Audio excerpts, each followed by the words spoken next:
Hello everyone, welcome back to my channel. তো এই বছর সরস্বতী পুজো কিন্তু দুদিন পড়েছিল, 2 তারিখ আর 3 তারিখ। আর আমি চলে এসেছিলাম 2 তারিখে দক্ষিণেশ্বরে পুজো দিতে। তো দেখো, সরস্বতী পুজোর দিন সকাল সকাল দক্ষিণেশ্বরে পুজো দেওয়ার পর আমাদের কিন্তু খুবই খিদে পেয়ে গেছিলো।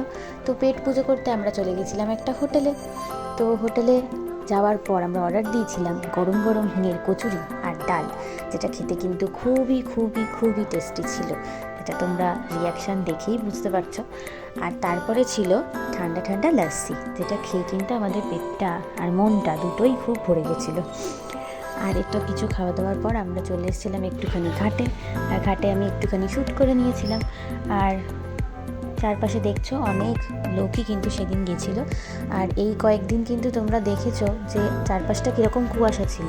তো কালও ছিল এরকমই খুবই কুয়াশা, যে দূরে দেখো ব্রিজের ওদিকটা কিন্তু দেখাই যাচ্ছে। দেখো আমরা কিন্তু বাড়ি ফিরে আসছি। আর আজকের এই মিনি ব্লগটা আমার কিন্তু শেষ হতে চলল। গঙ্গা স্নান করছিল। আমার এই ভিডিওটা তোমাদের কেমন লাগলো আমাকে অবশ্যই কমেন্ট করে জানিও। আর আজকের সরস্বতী পুজোর প্রথম দিনটা তোমরা কেমনভাবে কাটালে কমেন্ট করে জানাতে কিন্তু